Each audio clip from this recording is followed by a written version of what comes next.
Welcome to another edition of the eSpot with Camille. The eSpot is your location for the latest in entertainment, beauty, and design from the people who make it. Thanks for joining.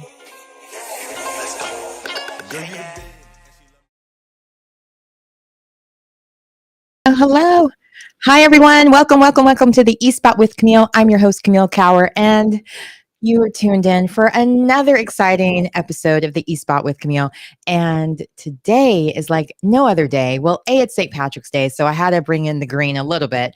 But more importantly, I have the designers from the Kaleidoscope Project that I worked with last year and was able to visit with in Dallas. And we spoke about all the things that they endure being not the traditional expectation of what a designer is, in the sense of that 86% of the industry is still white. And so we're trying to draw more attention to the fact that there's more designers out there that are like super talented, amazing, and deserve to be in the spotlight too. So without any more ado, please welcome Tanya, Denise, Marilyn.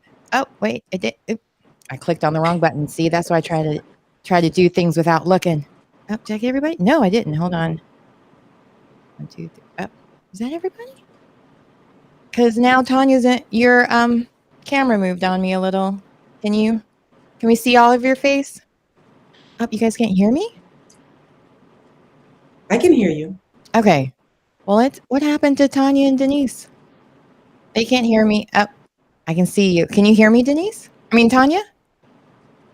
Denise can't and Tanya can't. They can't hear you. I can tell they can't, yeah. Okay, I'm going to hide them again and bring them back up and see what happens. Okay. Because maybe the settings were off. All right, and while we're doing this, go ahead and share this episode with your friends. Make sure that they're tuning in as well, because we want this conversation to be lively. And if you have any questions for these wonderfully talented designers, now's your time to ask, because High Point Market is next month. And in case you're not going to be there, well, you'll be square, but I'm kidding. In case you're not going to be there, here's your chance to get some questions in with the super talented ladies behind the Austin Gray Design Group. Can you hear me now, Denise and Tanya? Uh-oh. Doesn't look like it. All right, let's... Can you hear me now? Oh, she disappeared. Okay. This is weird, because 1 out of 3 can hear me. That's okay. Since you can't hear me, maybe restart your program. Okay. There we go. But again, okay. You guys are sharing. Oh, yeah, now we can you hear me? I can. Hi. Perfect. Because there was one time I did an interview and the guests couldn't hear each other. And so they kept like stepping over each other. And I was like, wow, they're kind of rude to each other. And then after the interview, he told me I couldn't hear him. I was like, I just thought you guys had that kind of relationship where you just cut each other off. Denise is coming back, but I can't see her image yet. So soon as that works, hopefully we'll just try to get started, because I know you ladies are super busy. Denise, can you hear me? I can hear you now. Yay! All right. So the A team is back together, and we love it when a plan, or better yet, sound comes together. So first off, I have to know, how have things been since Dallas? Like, what have you ladies been up to? I'll start with you, Marilyn. So I think that this has probably been the biggest boon for Austin Gray Design Group in terms of the visibility that the collective has enjoyed. We've drawn a lot of press coverage. I think that we have drawn more attention from clients and potential clients, and the projects have gotten to be bigger and broader. I know that the group has just completed a project in Martha's Vineyard, and there's another one coming up in Martha's Vineyard. There are more projects coming up around the greater New York. If you need an assistant, just let me know, because I would love to hang out with you ladies in Martha's Vineyard. I mean, I have zero experience in interior design, but I know what's pretty. Well, we're a collective, and we are always inviting and attracting creative talent into there you go. That sounds like an opening, because I know Marilyn is the art expert, and as you can see, I love me some art. I see that. Let me know. I grew up with an artist, so I've been going to art shows and galleries since I was knee-high to whatever the saying is. To apples pie? I don't know. Anyway, how about you, Tanya? What's been going on with you since Design Week at Dallas Market? Oh, wow. Well, started doing a renovation that was pretty intensive, and getting that done during COVID has been a challenge for me in terms of my temperament. Um, Like, woosah. a whole lot of meditation. Well, Yes, that's one of the yes. good things about the mask. Well, it was one of the good things is that Right. I could mumble to myself or I could make Right, facial expressions right. with my mouth. But Mhm. another thing But that the helped eye is I recently rolling, got Botox. So now really people can't tell when I'm angry. It does help if you have RBF, just putting it out there. But no, so your temperament has changed as well. So speak yeah, more well, about that. I had to work on the eye rolling because that wasn't covered by the Mm. masks. But just It's learning not that, working though, but it's okay. Go ahead. See, that's why I love you ladies. It's such a good interaction, always keeping it honest and truthful. Like the transparency is there, but you guys have a fun time with each other too, girl, like sisters or girl, a yeah. sorority, I guess. Yeah, exactly, exactly. So yeah, that's been a challenge because, it's a whole lot of hurry up and wait, and being very creative and innovative on how we're going to get the job done and figuring out alternatives that we might not have even thought about before. Now, fortunately for us, sustainable design was always something that we did, Mm. and that meant taking pieces and upholstering them to make them look funky and new and fresh, or taking an old piece and having it refinished. And that, is really what you have to do when you have a sofa that won't be able to come for the next 24 weeks and they need some place to sit. So let's figure something out that's more creative. And So it's I'm really glad you brought up sofa because I'm still in love with that sofa you guys did for that you just renovated the Ethan Allen piece, I believe it was, and Mhm, you mhm, switched it up. mhm. And now I feel like I'm seeing everywhere where the backside of the sofa is like this beautiful floral print or modern print, and then the front is one color. And I kind of feel like you guys started that because that or it might be, once you buy a car, you always see that car as opposed to Right, for it. It could be that as well. That now Right. that I've been so privy to your beautiful work, I now see a lot of similarities in other people's work as well. So that's exciting too, that you found a way to really adapt when things aren't going the way it should be. And now with the shipping and I'm sure with gas prices, things are going to get even more difficult, maybe. yeah, So yeah. how about for you, Denise? How have things changed for you since the last time we met? Well, I don't think my commentary is going to be so much more different than Marilyn and Tanya, because there's been overlap, in the work that we're doing. What I will say is that I truly appreciated, from the show house on, that it has been literally the gift that has kept on giving, and the opportunities for us to be out there to tell our stories, and part of this again is it's a collective. And Marilyn also has her own business and has been busy. I don't know if it's connected, but I'll take it. And It's connected. Tanya also has, sort of a separate business on the, more on the construction side, which is where the renovation project was that she spoke about. So I feel like we truly have been blessed with the opportunity, and the more people that have been hearing about us, kind of love our story, and have been wanting to talk to us more, about projects. So for me, I just hope that the momentum continues and that we have the capacity to, to keep up with it. But it's been pretty fun, actually. Well, again, keep putting it out there. Just let me know when you need me. Yeah. So let me just, Absolutely. I'm gonna go off script for a minute. Because Okay. when we call you, Okay. you got to be available. Well, I mean, I'm also a mom, but at the same Because I know time, I have to. you've been busy too. You've been No, busy too, I have. right? Yeah. So I'm just saying, you need to pencil us in your calendar, because when the call comes on the red phone, Like, I don't know if you ever watched a show called Entourage, but he would always say when the bat phone rings, I have to answer. So when the bat phone rings, when it's got the money signs, I'm like, oh, I got to go. I don't care about anything else. Because my daughter, who I love, who is the center of my universe, she wants to be an interior designer. And and how old is she? She's 13. She'll be starting high school next year, and her high school offers interior design as an elective. Oh, wow. We should speak with her. So, and last year, before we met, it was before we met because it was June for her birthday, because that's when she first told me she was interested in interior design. And I have to give credit to Roblox, because that's where she got the initiative about making her own. Like, she redid our entire house on the game. And I was just like, oh, wow. Very cool. I'd let you do it for real, but we haven't really been able to follow through because COVID and all the other fun stuff. And now being back in school, so not having that much free time thanks to homework. But summer's coming, and so is spring break. But anywho, like, it started making me realize, like, wait, I love this industry. And unlike a lot of the other industries for like diversity, inclusion, it was very performative.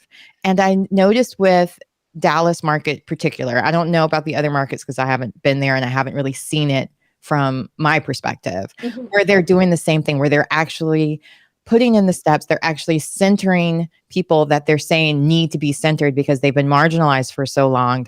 And they're not making it that these are Black designers, these are Hispanic designers, these are, they're designers who happen to be and who haven't been able to give that opportunity. Because a lot of times when you're a person of color, they kind of pigeonhole you to only be a Black designer. They only work with Black people. They only work, like if you're only work with Latin. And it's not fair. And it's not, because we don't ever think, oh, well, she's white, so she must only work with white clients. You know what I mean? So it's so weird. Even with my talk show, sometimes people will come to me like, do you interview people who aren't you? I'm like, have you looked at my roster? Like, everybody is welcome, and plus Ancestry says I'm pretty much related to everyone. So why would I discriminate against anyone for that matter? But I'm glad that they're really putting in the steps. They're really giving you guys the shine because you're super talented. And I loved the conversations you were having at Dallas Market about the different areas that you all specialize in. So I want to make sure you guys share your specialties and share a little bit about how you found your area that's you specialize in. So since I started with Marilyn last time, I'm going to start with Denise this time and then work our way. I don't know if it's the same for you guys, but I'll help. I'll try to airplane it out. So go ahead, Denise. Thank you.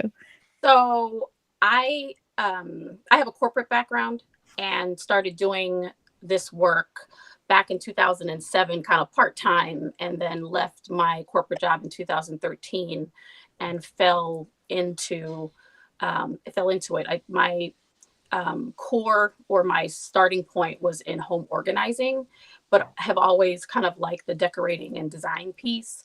And when I left my job in 2013, two opportunities presented themselves that it was like this magical thing that just, opportunities that just sort of showed up that allowed me to, kind of get some immediate credibility in the decorating space. So my specialty is, I would say, because that's kind of my beginnings and my roots are in home organizing, but what I focus on kind of in our collective and what I bring to the table is the decorating and focusing on color,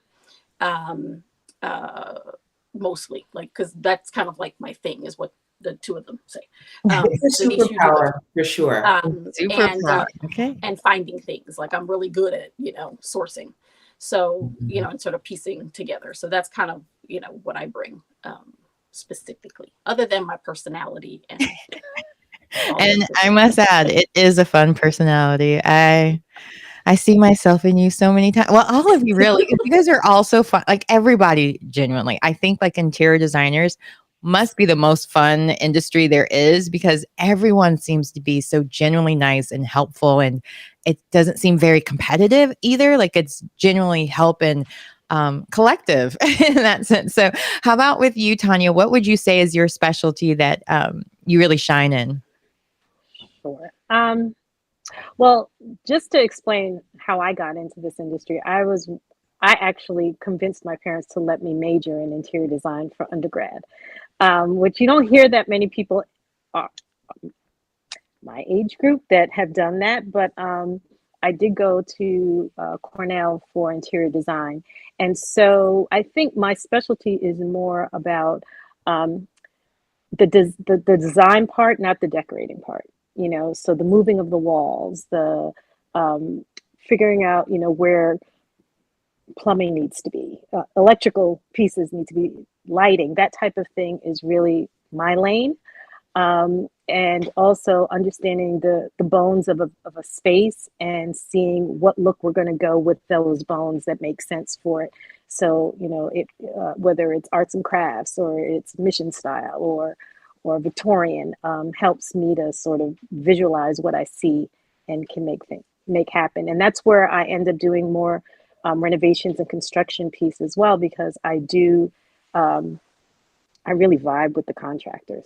they're my That's buddies. a special kind of person. Right. Especially being able to negotiate with contractors. Wow. Right. That's a special skill set all in its own. But it's also one of the great reasons about hiring interior designers, because they do have those relationships with not only the different trades, but contractors and different companies that can get you better deals. Sometimes you save money by using interior designer because they know where to put the walls and the plumbing, and you don't find out the hard way that you're in a flood zone that you made yourself from trying to be a DIYer, which is part of the reason that we've been kind of scared to bite the bullet. But that, and I have to shout out, because you mentioned Cornell. My cousin, who's like my niece, she just got accepted into Cornell for med school. And so, maybe that's a sign. But she got accepted everywhere that she applied so far. So she's super wicked smart, and I'm excited for her. So when you said that, I was like, we're excited for her too. Yes, that's yes. Shout out. So that's a little shout out to Della Crawford. Okay, great. Now Marilyn, I already kind of let the cat out of the bag what your specialty is, but maybe there's more you'd like to expand on for the people who may have missed me saying. Well, everything you said is all true.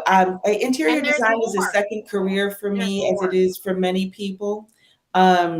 I started out, I graduated from Hampton University with a degree in mass media arts and journalism, and I worked 15 years as a publicist. And as a publicist, your role is often to know a lot about something quickly. And I intersected with interior design working for DuPont Carpet Fibers, which is just such a, it seems like such an innate part of design. But the technology that they were introducing at the time for floor coverings brought me into promoting it in the interior design industry and the floor coverings industry. And I stayed with it, through many other incarnations of other parts of publicity. Interior design always captured my attention.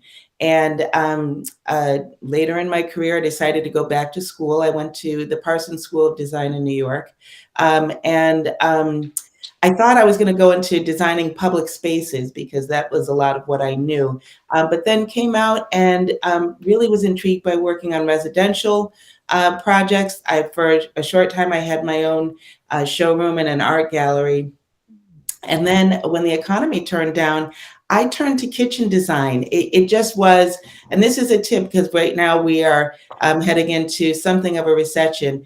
Renovating your kitchens and bathrooms, that's where you're making an investment that pays you back, whether it's residential or commercial. And I really grew in that space. And that's actually how I intersected with Austin Gray Design Group. I was working for, Tanya came in to the show that I was working in. I worked for Cabinets to Go. She came in, we met through a mutual friend. And we designed a couple of projects together, and then our conversations grew and broadened. I met Denise, and from there we began to collaborate on client projects together. I decided to reopen my practice and at a time when Austin Gray was building this collective. And it has been one of the true marvelous elements of my career, being able to work with other people. This is very solitary work, interior design. And you have to make a lot of decisions using your own instinct without being able to collaborate, even argue with, and convince others in your circle what it is that you're trying to convey. And this part of the work, I think, has been, just the most rewarding. So kitchens and baths is another really big element of what I do. Right now, I'm in the middle. You guys, I'm so sorry. I don't even know how that happened. Ooh, amateur hour. No, I'm kidding. We all were like, let's put our phones on.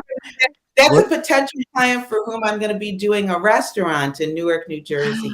And so the work, and I think all three of us can attest to this, this work kind of brings you into and out of and back into various different spaces where you can broaden your creativity, but also acknowledge changes that are going on, around you and in your circumstances. And I think that's one of the things that we're all experiencing working with the Kaleidoscope Project together and separately. No, great. So I want to talk to you a little bit as well, because when we were in Dallas, you guys talked about trends and bathrooms and lighting was one of the things, and of course artwork, and I do believe even small space, like there was a lot of different things that you were, I was just moderating, that you were talking about different trends and different things that you noticed. And I'm curious if any of that has changed that you would like to share with people. And if there's anything that you didn't get to say that you were like, ooh, I wish I mentioned this as well. Now's your chance to bring it up if possible. So I'll start with Tanya this time, because trying to remember the order, but if I start with someone more than the other, just realize my heart's in the right place. I want everybody to have the same amount of time. Oh, well, No problem. really, somebody didn't like that answer. No, I'm kidding. I'm sure she'll be back. All right, go ahead. Well, I guess, one of the things that I did mention, which I think is going to be an ongoing trend, is figuring out how to use what we have, because the chain, the supply chain is a mess, right? And so we're not the only people that are now figuring out how to take furniture and make old new again. I think that is a trend that became out of necessity, and it is turning into an opportunity for people to be way more creative.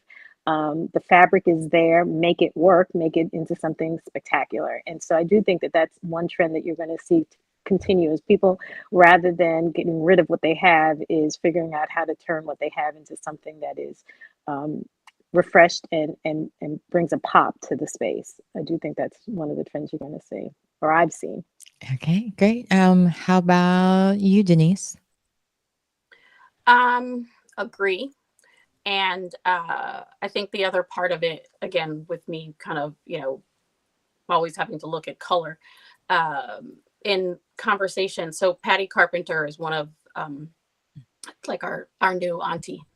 She is our auntie, yeah. I don't know if she's Shout playing out me, Patty. but Yeah, I know. Yes. I love Patty. Her stories are And, amazing. right. Yeah. I mean, she's amazing. And a lot of the, I've been following her so much more closely now, and really paying attention, to a lot of the trends that she, talks about, particularly with color and, and design, just in how shapes are getting softer and rounder. And colors are, even though they're deeper, they're a little warmer. A lot of them have to do, with people just being in the home more, even though they're going back out and working. It's just, wanting to continue to feel comfortable at home. And in listening to her presentations and kind of, looking at just, different articles and people talking, that piece of it around having colors being, a little deeper, a little warmer, having the edges just being softer. That I think is one of the things that we're starting to do. We're not starting because we've sort of done that a little bit because our look tends to be pretty eclectic. But that's one of the things I want to make sure that we do a little bit more, particularly because it speaks to comfort, and we're in people's homes and wanting it to really make them feel, like it's theirs, like it's warm.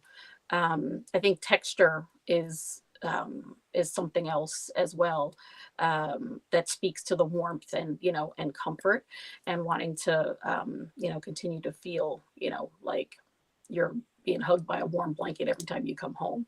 So that's the other piece that we have focused on, but that we've seen more of as well. Okay. And of course, last but not least, Marilyn, how about you? What would you like to share? Well, to build on what Denise was just saying, I think that there is a real emphasis on curvy furniture and more softer lines. I think we're coming out of an era where things were contemporized by angular furnishings and cooler color palettes, and things I think are becoming warmer, and there's an emphasis on comfort. I think that has to do with the fact that coming out of the pandemic, people spent more time at home and began to look around and say, I really need to appreciate the environment that I've created for myself and my family, as opposed to finding that pleasure outside of the home. So people are starting to return back to entertaining in their home. I think we're all a little sensitive about the fact that there may be, another lockdown or two, or intervals where we'll feel a lot more comfortable, safer, staying at home. And being at home, people are seeking to build what they enjoyed, perhaps, let's say, at restaurants, nightclubs, theaters, in their own homes. And there's an emphasis on comfort. As you mentioned before, yes, I am something of an art advisor. I'm starting to see more people exhibiting more confidence in collecting art in their homes in ways that they didn't think of before. Seeking to build a personal thesis about what their art collection expresses about them, what they value, be that culture, be that politics, or even coloration. I'm seeing more and more of that. I was out to dinner with friends last week, and the gentleman we were having dinner with talked so enthusiastically about the perspective from which he collects art. And I'm hearing more and more of that from people. And I think that has to do with, again, looking innately and wanting to surround your interior environments. I mean, like your living interiors with what you value, and having that express itself around you and among you. And, for your pleasure, certainly, but as something that people want to share with their friends and family. Yeah, absolutely. I could not agree with any of you more in that sense, because I know for myself, we have a leather sofa, and I was like, I'm never buying another leather sofa. Oh, yeah. It's so uncomfortable after a while. And when the AC or heat, it doesn't matter. Like either way, it's cold. It doesn't feel comfortable. Like you were saying, you want to be hugged by your furniture or feeling comfy, I think. I was like, oh yeah, I'm wrong. I'm thinking this because we were, I was under the impression with having a dog and young child who's now 13, that was just the easier to keep clean, because Sure. I've gone crazy over stains, and I'm trying to get over that part of me. And so performance fabric. All I'm gonna say. Performance fabric. Performance fabric. All right, let me put that in the chat so everyone hears that. Performance fabric. Performance fabric is your friend. Fantastic. Because you're right. Like you were spending more time at home, and not only were you spending more time at home, but you had to use it in multiple ways, or you had to show it to others. So it was also making things camera ready, or having a space in your house that was always ready for that Zoom, whether it was for your student or for yourself for work, or for us video podcasters and stuff, just making those areas work. And I recently had to do a video from home, and I had to take my artwork off the walls, and I was like, I really need to paint my walls. Like that's what growing up with an artist mom, and we moved around so much. Like I went to 26 different schools. So I never changed the paint really in our houses because we were always moving, and we always had like a home base where we always returned to, which was in North Carolina. But it was like, oh, whatever colors that wall was painted is what we went up. See, now I'm making the mistake. Sorry. Why I have an alarm that says showtime at 12:30, I do not know. But anyway, that was probably one of those things I did at midnight. Until you finish talking to us. Sorry, go ahead. Yeah, this is the showtime. That's why I'm like, why is it for 12:30? I don't know. So, needless to say, I want to talk a little bit about what you have coming up in the future. Let the A team share what's going on with that, because I do believe you have a new partnership with something that also begins with an A. I believe. Am I? Yeah, I'm spelling it right. Okay. No. What is it? I don't know. Marilyn, what is it? We do have a big project coming up. We do. Denise, you can let the project out of the bag. Because I do believe the press release already came out. Like it was before, didn't it? Am I messing up stories? You're not messing up stories. Okay, look, don't have me get in trouble for an NDA I didn't sign. We're entering Kaleidoscope Project 2.0. Yes. So share. So to kind of back it up for those who did not watch last season, I don't know where you are, but you're here now. Tell a little bit about the Kaleidoscope Project Part 1, and then we'll go into what's happening with Part 2, because I'm excited about Part 2 because it's a little bit of a smaller group that's doing it, but it seems like it's a big project still. I'm very curious how you're tackling it and how us as an audience can also take this travel with you without giving too much away. So who wants to take it first? Right. So Marilyn, do you want to do Part 1 and then I can do part 2? So I think that sounds good. So Part 1. This is how we elaborate. Go ahead. The Kaleidoscope Project was a show house endeavor that launched last spring. We all started working on it in December of 2020. It seems so yesterday, but then it was so long ago. Right. We all started working on it in December the year before. And this was the renovation of a 17th century bed and breakfast inn in Lenox, Massachusetts. So if you've ever been to Lenox, it's this beautiful New England town where you have a lot of people coming to visit in the summertime. And this inn it kind of fallen, how should we say it, you guys? It was dated. It was dated. That's the polite. Like Pizza Inn from the 1980s. And Wendy's. Absolutely. Absolutely. And the founders of the Kaleidoscope Project decided to create an opportunity to showcase the work of BIPOC interior designers from across the country. So certainly, we're from the greater New York City area, but there were designers from as far away as Tulsa, Oklahoma, Los Angeles, California, Washington, D.C., South Carolina. So it really was kind of a cross section of designers from across the country.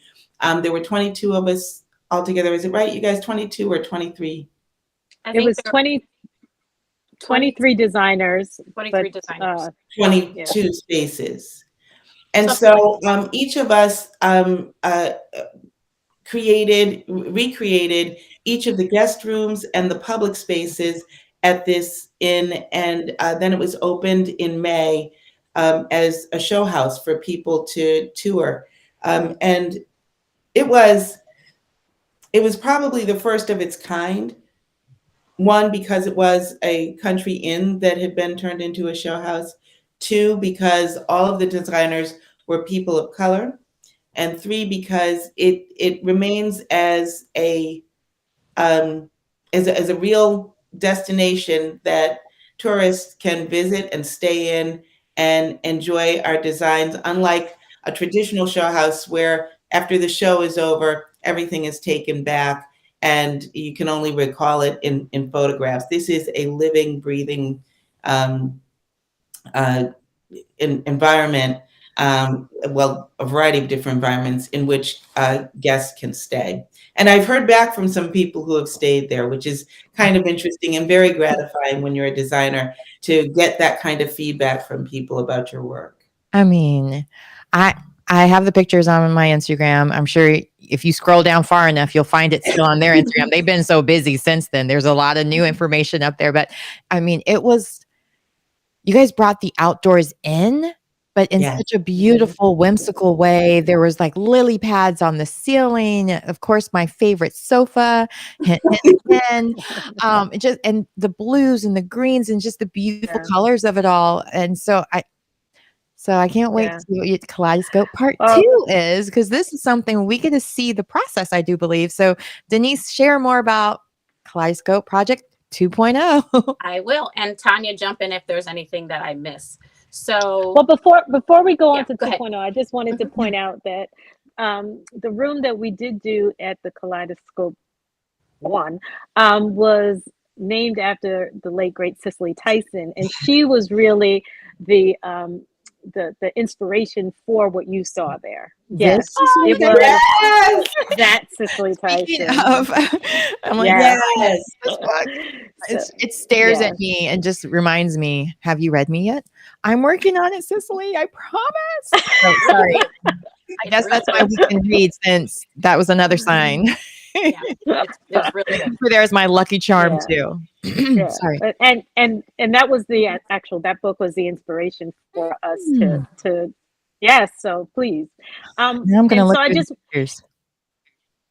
was just all of our spaces that we work together on have some kind of inspiration that gets us going. And when you think about who she was and you look at the room, you can see the strength and the beauty and the British colonial upbringing. That couch actually is a reflection of who she is. And there was a lot of other things that we did with her in mind. So I just wanted to say that, because that's exactly what we're hoping to do with this next project. So, well, I'm going to interject a little bit, because when I was almost 13, maybe I was 13 already, I was able to work with Cicely Tyson on the movie of the week called The Women of Brewster's Place. Oh, yes. Mom. Yes. And so she was like, why are we just hearing about this? We talked to you before. Wow. This was your moment, not mine. But since it's brought up again, and honestly, you when you've been doing this for so long, I mean, I'm 46. Like, it's hard to remember the things you did as a teenager. And everyone I worked with was like, like jaw dropping in a way. And I have no picture proof of it, because even the scene I was working in ended up getting cut. But both of my parents were working on it. My mom is visible in it, but I was playing one of the characters' daughter that was killed. And so there's like pictures of me, but in the house, but you would have to, I guess, zoom in maybe to see me. I don't know. I haven't tried that yet, but she was so elegant and just so sophisticated. And just, I remember just being around her and just being like, wow, like this is how superstars are. And I mean, granted, Oprah was there. There were so many people there. Like, I don't want to try to name names because I'm really bad with it when I'm not planning on saying the names. I want to say Loretta Lynn, but that's not her name. So that's why I'm like, I'm just going to stop there. But, it was like, now that you're saying that, I can totally see the inspiration behind that, because she definitely was this very classy and beautiful, elegant woman. And your room, it personifies that. So now, Denise, you can tell us about 2.0. So 2.0. So first, let me just start off by saying, again, when I said earlier, the Kaleidoscope Project was like one of those gifts that just keeps on giving. And after the show house, the project overall and the organization overall sort of received more attention than they had ever anticipated. A lot of it is, the designers and all of the work that we've done. But the one piece of it is what Marilyn described, is that that show house, it's everything there is like living in perpetuity. And the concept around sustainability, which speaks to, what we do as well, is one of those themes that sort of continued on to help to kind of bring us to 2.0, in addition to people being interested in bringing, the stories to life. So we were selected as one of four design firms from the original group of designers to participate in, rebuilding and restoring a historic firehouse that's in Pittsfield, Massachusetts, so not too far from Lenox, into 4 different apartment units that will, the founder of the Kaleidoscope Project just sort of knew the developer, and they started having conversations. And again, the conversation around sustainability, bringing different design, to people who will be able to purchase or rent these at market rate, bringing that into Pittsfield to sort of help, with the town and all of the work that they're doing. But also we will have an opportunity to have the process and the reveal viewed on in different media outlets, which more specifics of that will come later. But between the trade and the public, everyone will be able to, kind of follow the process and the design. So what we will do is very similar to what we did with the Inn, which is each design firm, so the 3 of us, right, we have one apartment. Our apartment is a duplex apartment, and not going to tell you what it's going to be, but I will say, as Tanya said, there is inspiration that we've drawn, and all I'm going to say is it has to do with women, because it usually does. And Well, it is Marilyn, Women's History Month, so why not? and even if it's not, that's Right. what will inspire us. I mean, So, but we'll have an opportunity again, like we did with the other project, to be sponsored. So we have some legacy sponsors that have kind of joined in again, like Kravit, Circa, Benjamin Moore. You guys help me. Shade Store. Right. Sure. So those were like legacy sponsors from the first show house, which were so excited about what we created that they wanted to be a part of this project. And the Kaleidoscope Project has partnered with Aspire Magazine, who is now a part of Hudson Media Group. So that's how the media element will come in. But at the end of the day, what we're going to be doing is designing a space that someone will enjoy whatever we create in there in perpetuity. And it will be, like there's a new sponsor that joined on, Fisher Paykel. Did I say that right? You saying it right? Paykel. My mistake. So Fisher Paykel, my apologies. So they have joined in and will be, providing all of the appliances for all of the apartments. Oh, wow. And I promise you, every apartment is going to be different. It is not going to be when you walk into a building that's like a new build and everything is the same. It'll be a different experience in each. It's not a show house, but what they have agreed to do is invite the public in for a couple weeks to showcase the work, which will benefit, obviously us, because, it'll be our opportunity to showcase our work, but also the Kaleidoscope Project, Aspire Magazine, the Pittsfield, just because they'll be benefiting from this. So we're pretty excited about it. And we're pretty excited about it. And just the opportunity to again, design a space that someone else will use in perpetuity, and we don't have to break it down when we're done, and we just get to go whatever we want to do. That's right. No, I mean, I not mean, even that, that's but like a lot of times with show houses, you have to pay for everything. So it's an right. expensive endeavor, the work, the time, Very because it takes important. away from paying clients you may have. I mean, it may Right. lead to great Mhm. opportunities, but at first it's huge, like It's an up to $100,000 you could end up huge. spending. Oh yeah. Yeah, Yeah. And yeah, yeah, still a collective, because usually most show houses, it's not yeah. just one person working on Mhm. it. So, Yeah. But Right. you know, this one, again, everything yeah, that we are showcasing and putting into our spaces will be sponsored.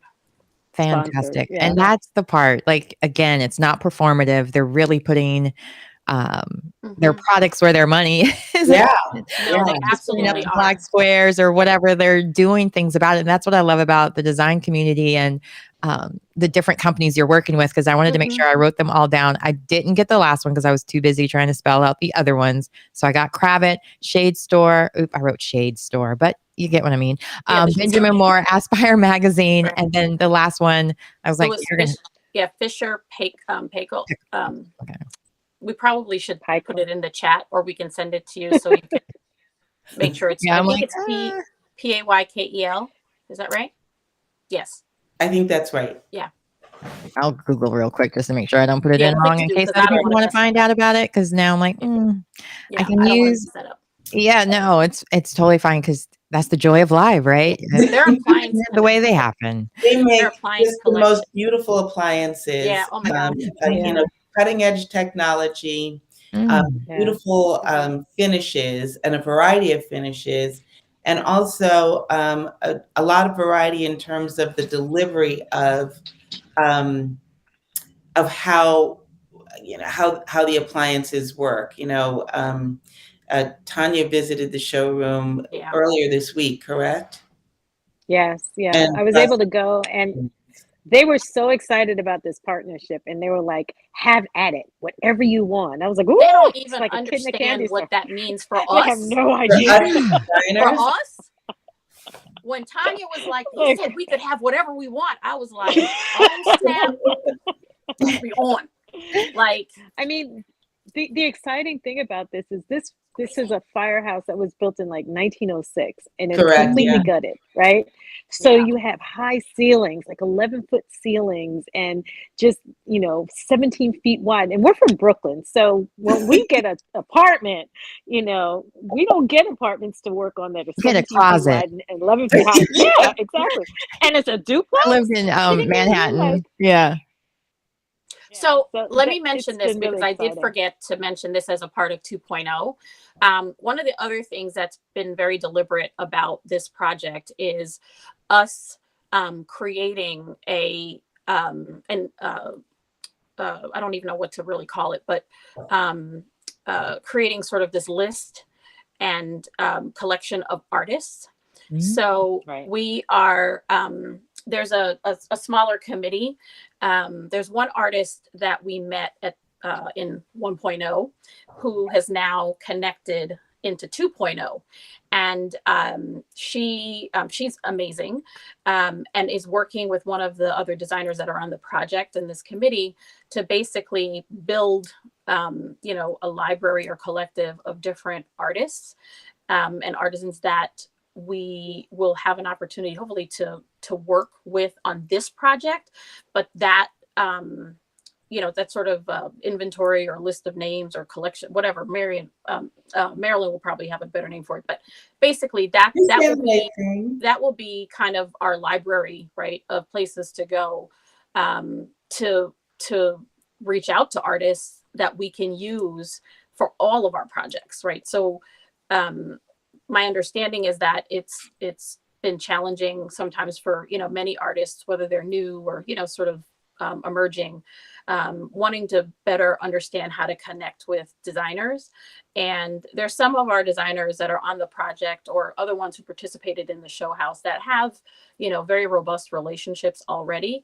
So even sharing that information with us, obviously we have Marilyn and Tanya, so I'm not allowed to do the art stuff. I think I said that before. So I appreciate it because it gives me an opportunity to kind of learn, actually, to learn and watch, these other two in, you know, in that space, in their element. But it also gives us access to, you know, say we would be interested in this kind of art. Is there someone, you know, in this list that we created that we can reach out to? And that's also going to be pretty cool. There's art that they're going to be creating for the space specifically, as well. That And then they will and that'll get be to all available for the general For public sale. to Yeah, purchase. that's what I was going to ask. How Yeah. can we get A, on the list, and Yeah. then B, how do they find the list? So can you share that? And if I want to be considerate of your time, because I did say it would be 30 minutes and we're almost at 50. Well, we're I over know, 50 because minutes. we run our mouth all the this three of us. No, but we also had some technical glitches in the I know. beginning too. So, you know, bear with us. I realize this might be some people's lunch break. So real quickly, just share where people can, the best place to get in contact with you about the list, supporting the Kaleidoscope Project, supporting you guys, and even hiring you guys for Brooklyn. But we know now that you will travel. So share that We process, will travel. or share how they can contact you.